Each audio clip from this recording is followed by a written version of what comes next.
बच्चों, आज हम नीति के दोहे पाठ का दूसरा दोहा पढ़ेंगे और उसका संदर्भ सहित व्याख्या करेंगे।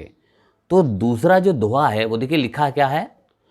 मधुर बचन है औषधि, कटुक बचन है तीर।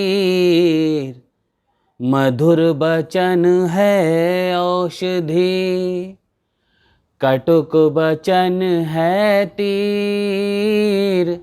श्रवण द्वार हो संचरे, साले सकल शरीर कबीरा, साले सकल शरीर। जी हाँ बच्चों, ये जो दोहा है, इस दोहे का जो संदर्भ है जैसा पहले दोहे का था ठीक वही है कि प्रस्तुत पंद्यांश हमारी पाठ्य पुस्तक अक्षरा के नीति के दोहे पाठ से लिया गया है। जी हाँ, और संदर्भ के बाद हम क्या लिखते हैं, प्रसंग। प्रसंग में हम लिखते हैं कि इसमें दोहे में क्या चीज़ बताई गई है। हम प्रसंग में लिखते हैं कि इस दोहे में क्या चीज़ दिखाई गई है, क्या चीज़ बताई गई है। तो प्रसंग है, प्रस्तुत दोहे में कबीर दास जी ने मधुर वाणी बोलने की शिक्षा दी है। अब बात करते हैं व्याख्या की।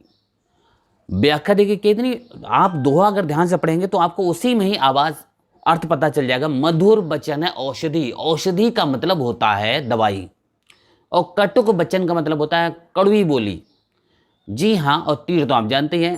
तो कबीरदास जी कहते हैं कि मीठी वाणी दवाई के समान होती है। जी, औषधि यानी दवाई, दवाई के समान होती है, जबकि कड़वी बोली तीर के समान होती है, जो कानों से होते हुए सारे शरीर को छेद डालती है।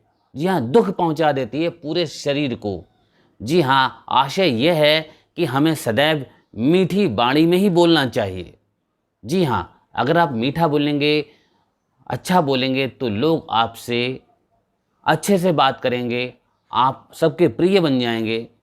तो ये बात ध्यान रखिएगा और इसको अच्छे से, बिल्कुल सिंपल है। आप तो फिर से दोहा जब दोहराएंगे कि मधुर वचन है औषधि, कटुक वचन है तीर। जी हाँ, मधुर वचन जो है मीठी बोली यानी दवाई के समान है, मीठी बोली जो है दवाई के समान है, और कड़वी बोली तीर के समान है। हाँ, कड़वी बोली जो है वो कान के रास्ते होते हुए पूरे शरीर को छेद डालती है, यानी दुख पहुंचा देती है।